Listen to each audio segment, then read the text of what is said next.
Good morning, class. Today we are going to start our third chapter of science, synthetic fibers and plastic.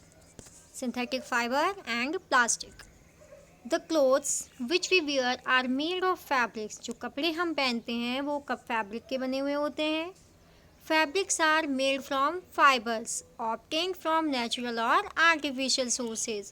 जो fabrics होते हैं वो किससे बनते हैं? फाइबर्स से. और फाइबर्स हमें कहाँ से मिलते हैं? फ्रॉम नेचुरल और आर्टिफिशियल सोर्सेज से, यानी प्राकृतिक या फिर कृत्रिम सोर्सेज से, हमें स्रोतों से हमें ये मिलते हैं. Can you name some natural fibres? क्या आप कुछ नेचुरल फाइबर्स के नाम बता सकते हो? Fibers are also used for making a large variety of household articles. Fibers काम में लिए जाते हैं बनाने के लिए एक variety of house hold articles, बहुत सारे घर के आर्टिकल्स बनाने के लिए काम में लिए जाते हैं. Make a list of some common articles. इनमें से कुछ कॉमन आर्टिकल्स की आपको लिस्ट बनानी है from fibres. Try to separate them into those made from natural fiber and those made from artificial fiber.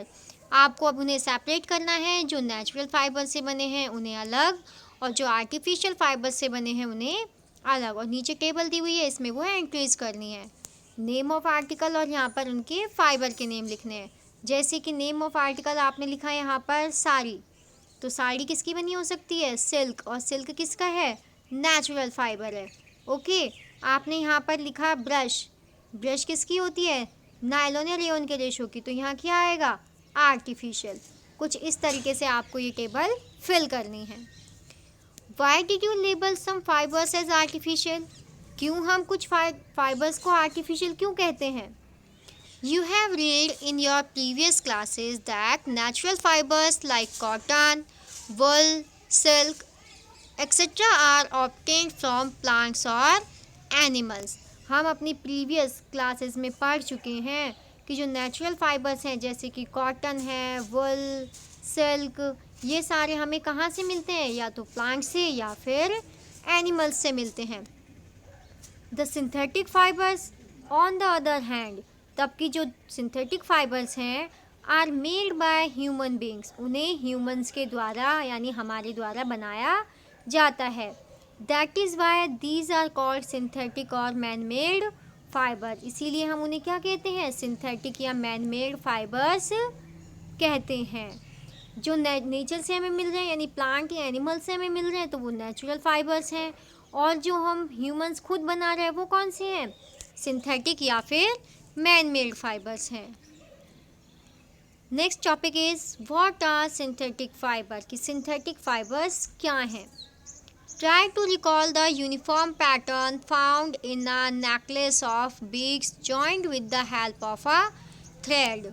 आपको एक पैटर्न देखना है कि जो नेकलेस होता है यानी जो एक मोतियों की माला होती है, बीड्स, नेकलेस ऑफ बीड्स यानी मोतियों की माला, with the help of a thread, जो किससे जुड़ी हुई है? एक धागे के अंदर बहुत सारे मोतियों को पिरोकर बनाया गया है. और try to join a number of paper clips together to make a long chain. या फिर आप पेपर क्लिप्स को जॉइन कर करके क्या बनाएं? एक लंबी चेन बनाते चले जाएं. Is there any similarity between the two? क्या इन सब के बीच में कोई सिमिलरिटीज़ है? देखिए यहाँ पर ये चेन है, माला है, और यहाँ पर ये पेपर क्लिप्स की एक चेन है यानी पेपर क्लिप्स को जॉइन करके बनाया गया है. क्या सिमिलरिटीज़ हैं? कि यहाँ पर ये सारे मोती एक जैसे हैं, यहाँ पर ये सारी क्लिप्स एक जैसी हैं. अ synthetic fibre is also a chain of small units joined together. ऐसे ही जैसे यहाँ पर बीड्स माला जो थी मोतियों की उसमें सेम मोती है, ऐसे ही जो सिंथेटिक फाइबर होते हैं ये भी एक चेन होते हैं. Also a chain of small units join together, जिसमें कि बहुत सारी छोटी छोटी यूनिट्स एक साथ जुड़कर एक चेन बनाती है.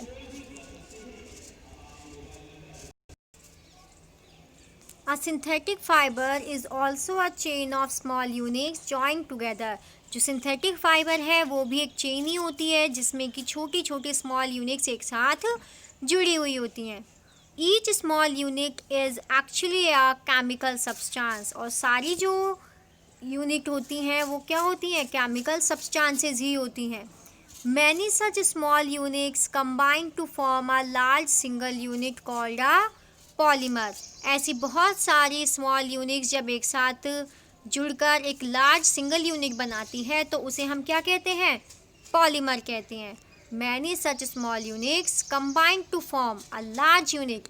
जब बहुत सारी छोटी छोटी यूनिट्स एक साथ जुड़कर एक लार्ज यूनिट बना लेती हैं, लार्ज सिंगल यूनिट बनाती हैं, तो उसे हम क्या कहते हैं?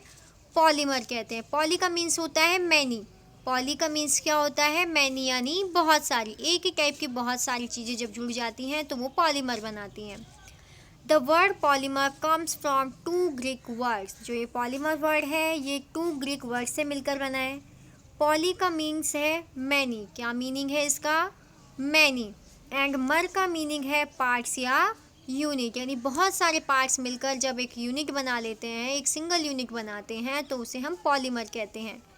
So a polymer is made of many repeating unit. इसीलिए जो एक पॉलीमर है वो बहुत सारी रिपीटिंग यूनिट से मिलकर बना हुआ होता है. Polymer occurs in nature also. Polymers जो है वो नेचर में भी मिलते हैं. Cotton for example is a polymer called cellulose. जो कॉटन है ये भी एक पॉलीमर है. किसका? जिसे हम क्या कहते हैं? सेल्यूलोज. यानी जब कॉटन के बहुत सारी यूनिट एक साथ जुड़ती हैं तो वो क्या बनाती हैं? Cellulose. Cellulose is made up of a large number of glucose unit. और जो सेल्यूलोज है वो किसका बना हुआ है? बहुत सारे यूनिट मिलकर, ग्लूकोज की बहुत सारी यूनिट मिलकर क्या बनाती हैं? सेल्यूलोज बनाती हैं. ओके, हम नेक्स्ट टॉपिक आता है अब हमारा types of synthetic fibres. Which one? First is rayon. Synthetic fibres के कितने टाइप हैं और उसमें से हम फर्स्ट पढ़ रहे हैं rayon. You have read in class 7th that silk fiber obtained from silkworm was discovered in China. हम पढ़ चुके हैं हमारी क्लास 7th में कि जो सिल्क के फाइबर हैं वो हमें किससे मिलते हैं? सिल्कवॉर्म यानी रेशम कीट से मिलते हैं. Was discovered in China, जो कि कहाँ डिस्कवर हुए थे? चाइना में. And was kept as a closely guarded for a long time. और उन्होंने इसे क्लोजली गार्डेड सीक्रेट, एक सीक्रेट रखा बहुत लंबे टाइम तक. Fabric obtain from silk fibre was very costly. जो सिल्क के फैब्रिक होते हैं, कपड़े होते हैं, वो बहुत ही कॉस्टली होते हैं. But it's beautiful texture fascinated everybody. But जो इसका ब्यूटीफुल टेक्सचर है, जो इसका टेक्सचर है जो बहुत सुंदर दिखता है, ये एवरीबडी को फैसिनेट, अट्रैक्ट भी करता है और सुंदर दिखाता है. Attempts were made to make silk artificially. Attempts were made. बहुत सारे attempts किए गए सिल्क को भी artificially बनाने के. Towards the end of the 19th century, scientists were successful in obtaining a fiber having properties similar to that of silk. और 19th century के लास्ट में साइंटिस्ट को सक्सेस भी मिल गई कि उन्होंने एक फ़ाइबर की ऐसे फ़ाइबर को ऑब्टेन किया, बना लिया, जिसकी प्रॉपर्टीज़ जो थी वो किसके सिमिलर थी? सिल्क के सिमिलर थी. यानी कि उन्होंने एक ऐसा आर्टिफिशियल फ़ाइबर बनाया जिसकी प्रॉपर्टीज़ सिल्क के फ़ाइबर के सिमिलर थी. Such a fibre was obtained by chemical treatment of wood pulp. और जो ये फ़ाइबर था जो सिल्क के जैसा था, ये मिला कैसे था? Chemical treatment of wood pulp. जब वुड पल्प का केमिकल ट्रीटमेंट किया गया तो एक फ़ाइबर मिला जिसे क्या कहा गया?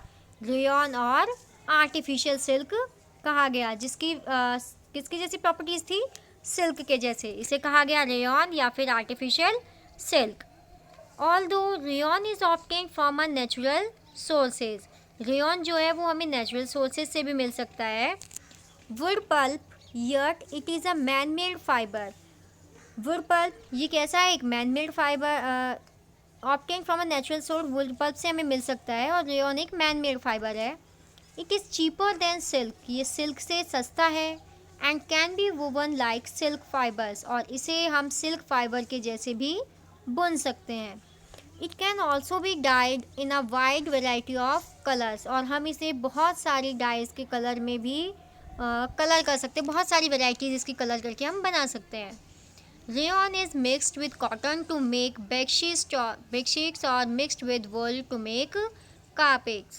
रेयॉन को मिक्स किया जाता है कॉटन के साथ और बेडशीट बनाई जाती हैं और mixed with wool to make carpet. जब हम रेयॉन को कॉटन के साथ मिक्स करते हैं तो उस फैब्रिक की हम क्या बनाते हैं? बेडशीट्स. और जब हम रेयॉन को वुल के साथ मिक्स करते हैं तो हम उससे क्या बनाते हैं, कारपेट बनाते हैं।